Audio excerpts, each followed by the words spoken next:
بله یک جهین کو ضرر و زیان هری مثلا شرید نبینا پکک و ترکیه دیتی شنگاله بگومان فرماندار هزا پاراسنا ایزید خان حیدر ششوج باجار هانوور آلمانیای میوانی منه روش باش که حیدر حیدر شنگال ضرر زیانک گلک مازن جشری پکک و ترکیه دیت گلو نها چروس که هیوی پید که وکو شنگال جوی شری رزگار بده روش باش کاک جمال گلک سپاس براسي جي يعني ايماجي وقو خلق شنغار وقو هم ملتي كردستاني ام في اتفاقيا قو ادنا قبينا برفرست بارتيا كاكري كردستاني فككا وحكومة تركي براسي ام قال كي قرقد بينين وامد بينين المصلحة ملتي مدايا المصلحة ملتي كرد الهرشات بارتيا كردستانية ام هيفي دارن قو او اتفاقيات دوان بسرابتشن واوجي بچابكي درستي الملتي كرد بنيرن وقو هم بيكاتي تركيا وهر وهان كيش برغو تاثير وينا سر همدا بريد قو ملتي كرد ذهبوا هكذا روشابا وهكذا الباما يعني الهريما كردستاني وبتايبت جيكي وكاشنغاري جي اكيد زرار كامازن مديد جبر وينام هبي دارن قو بزوتري وقت يعني اف تشتي قو تشي بوي بسرابتشي والخصمات عملتي ما همش كده بي كك حيدر بله كرم كك حيدر كرمك دبيت الجبر وين اجي براسي شي يعني تاثير وين لسر شنغار حبو احتمال يكش شوان خالد بو ابرو خلكي شنغار يعني دقود نكرن بقرنا شنغار بلكي ابجي يكش وان خال ابو اثناء بيج مهم بو بسبب وان خلكي نكاري بقري بس فالقلق منطقه جي تاثير وان جي هبو يا وما ترسيش خلكي رجي هبو هكا ببي قربانيه بلاننا يا ببي قربانيه نكو كيدنا قبيله وان طرف هذا جبر بينا ام هيفي دارن بو او مشروع بسرابتشي وبشكل كي درستي لخصمة عملتي كردبي كك حيدر نها لسر پروسيا چکدانی ناپکک وساتی آخافتن کو جهی جخوا با وای کی فرمی پروسيا چکدانی نه دست بکر ل دورا سليماني دست بکر لنزیکی دوکانی بو تی گوتنگو چند مهان دی بگری نافخوا حتی کو بتمامی چکداریم پکک کل حریما کردستانی نه چکین خودینن گلو اویک ل شنگالی بچی شوی دی ببا کک حیدر يعني آگاهداری دوی درباره دلجم تهنه براسي جمال يعني وقو آگاهداری صدي 80 بس وديارجي شنگارجي ويك شوال مناطق و افرو فككاتي د ديار بويا والوي بهوري دماغو بلان كبد نقبنا حكومة عراقي وهر وهان كي أدرافت معني وحكومة تركيا دا قوتشاوا أو قرار جيب بيل منطقة وكاشنغار جيدا إجبار ونا سيبي دارم قو خلكي ماي شنغار أو خلكي ماي قو الوقت كي دا آري كاربو بيرا يا الوقت كي رابيقرا خصمات كرنو أسباسيا وانجد كم وقت قو الوقت بيويس ده هاتنا شنغاري وكارينغو دفاع الشنغاري جي بكن زبيقو أمويناجي شبيرا نكن بس فبنفس الوقت درفتك هيا وقت قو أفرو قيادات هكاكا بريار دا وسروكاتيا فكاكي بريار دا قو اف كاري سلاحي بيتا بكوتاعي بيت سلاح بين دانين اسي بدارم قو او اطراف نزيكي فكاكات شنغاري جي براسيل بوي بلاني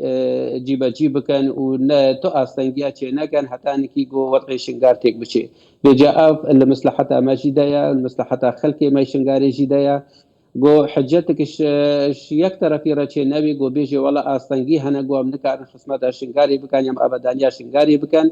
او استنجي جي بيت الراكرين ويشبر قو حالي ما الحالي همد بريد قو افرو هكذا روش افا وهكذا الهريمة كردستاني وهكذا داخلي تركيا دبي وقتي او سلاحتين دانين افجي التزامي وقراري بكن وسلاح بين دانين ولا يقدا خوازيا ما يديشي هيا براستي او كاتشو خورتي ما يدقوا هذا حبشه صاله تعب وزحمه ديتن ودوقت كده براستيجي او سلاح دشي داعش هتبكار اينان ام هبي دارن قو حكومه عراقي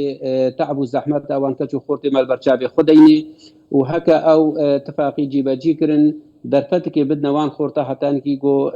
كاربن لناف خواتي عراقي دا يا خصوصيتك بدنا دا جو أب إنسان كاربان جو خصمتا خلقي خول شنغاري دا جيبا نا بس مسألة سلاح بيت دانين وهركس هاري تمال أخواو وبدها خورتت ما شهيد بونو بصدا جيبريندار بونا أم هيبيدارن جوان قربانيت وانج برشابت خدين نها مکانیزمها گوبره و چه که حیدر دوهیجی او مکانیزم هاته بجی کرن دنا بنا أنقرة بغداد وحولي ريد بريفد چه نونرين وزارتان نافخيين بغداد حروها حكومتها حريما كردستاني لحروها آليين بيبندارين تركي جي تشاف ديريا بروسيت كن قالوا أبيك دكاري ري وكا كاكي حيدر كو ري كفتنا شنغالي نها ويجت براتيكي ده دس بجي كرني ببا والله كاك جمال أميلين درن حكومتها عراقي بالراستي يعني هر اتفاقي يا هر بند اتفاقيات نقبين وانو هرمي كردستاني او جيب ويجيبا جيناكيا يعني موضوعي ما نا موضوع اتفاقية شنغار بتنيا يعني هكا أبرو أمبيجن أو حقوقي دستورية ملتي كرد يقول دستوري عراقي دهاتي حكومتها عراقي مخابني بقوم بيجن محاولتك قدر الإمكان أوان حقوقها همي بن في بكار محاولتك قدر الإمكان ملتي كردش ما في وان بيتا محروم كدن يعني وقو ديارة بصالات شيبو يعني يك هيبة دو هيبة البيك حكومتها عراقي دوب دستوري عراقي تعامل ملتي كرد رانا كريا أم بيش نبيج مسألة شنغاري ومسألة اتفاقية شنغاري جسك إشبان فان اتفاقيات النقبينا هريما كردستاني وهوليرا بيجو بكهنا اتفاق كده الويبة هورية نينما قو اتفاقية شنغار جيب بي يا أزلويبة هورية دا نينما قد قو أو اتفاقية لسر أردي ما ببينين قو تطبيق ببي حتى أنكي أفخلافات النقبينا هريما كردستاني وبغداد هنا كيكي حيدر نها أف بروسياكو دس بيكري قاواكو مثلا PKK çekdarın PKK'li şingaleci mesela çekin خدانين اشترى بيجمش علي تركيا بيجينوها جخو بكري خستنكا هاتي حلوة شاندن تي لقلم خستن قالوا فقرا افيك دكاره بنمايك تشاوا جبو فقرا اواري عن درس بكيكي حيدر كاك جمال ابراسي اسفقر اواري شنغاري قو ابرو الهريما كردستاني دا قريه نادم اب مانو نمانا فكيكي شنغاري دا وكبرين هانكي جمع باسكر احتمال يك شوان خالابي خالد نكوكيبان يا او خالد مترسيبا قو خلكي مال بيشا خديني فنقري بس ازجار قادي تري فقرا خلكي ما براسي فتقرين ما خلافات السياسية نقبينا هريما كردستاني وبغدادا جبر وينا ام هيبيدارن قو حكومة عراقي باركي خرابي بشكل كي درستي درفاتك بدا وي خلكي هتانكي قو فقري ملفي وي خلكي البرشابي خديني تعويضات وقربانية وي خلكي البرشابي خديني براسي جبكي مهيبة يعني ام دعوي وزارة هجرة ومهاجرين وحكومات عراقي كان قو ابوي تشابيل كامبا جدعاء او عوائل داعش قوش كامبا هولي فدقرينن على الاقل بتشابك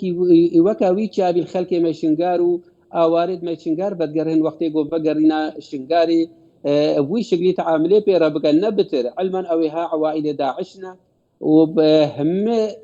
تأهيلاتها كان شوان راحتان كي جار كانت تري بقرنا مجتمعي عراقي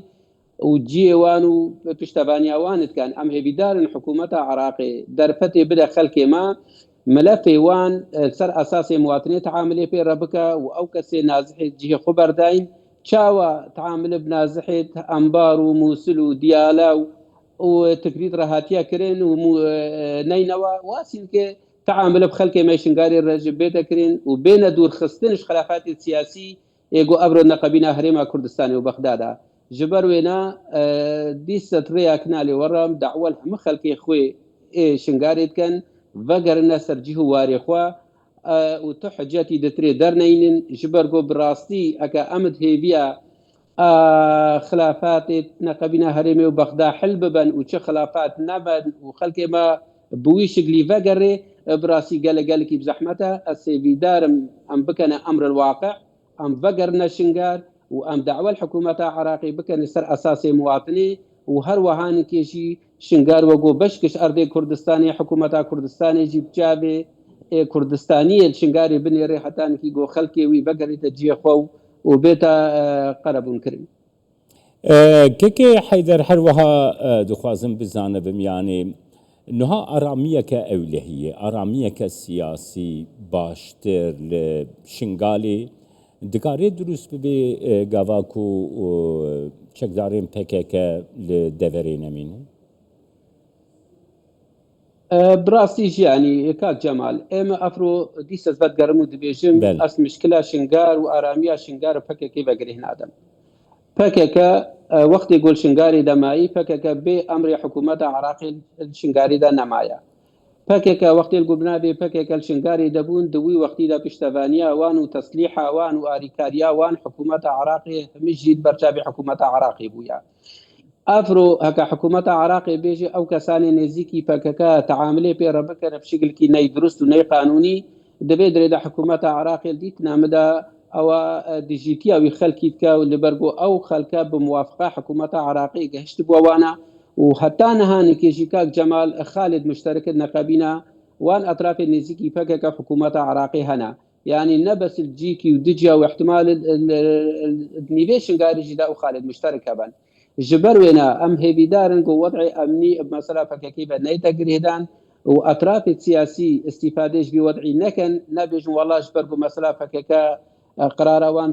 تطبیق بوو یا تطبیق نەبوو جیبەجی و سەر ئەردی جیبەجی نەبووش بەرگو وضعی شنگاری خراپە ئەم هێبیدارن و خەڵکێمە بەگەڕێتە جێخۆ وضعی ئەمنی باشە و ئەم وەگو هەمە پێکاتیە العراقی و پێکاتیە کوردستانی ئەم تنازلش حەقی خۆ نەکەن و داخوازی حەقی خۆ بکەن. بەێ سپاسیاتت کەم کەکەی حەیدەر شەشۆ ژێ هەنۆڤەر لەگەڵ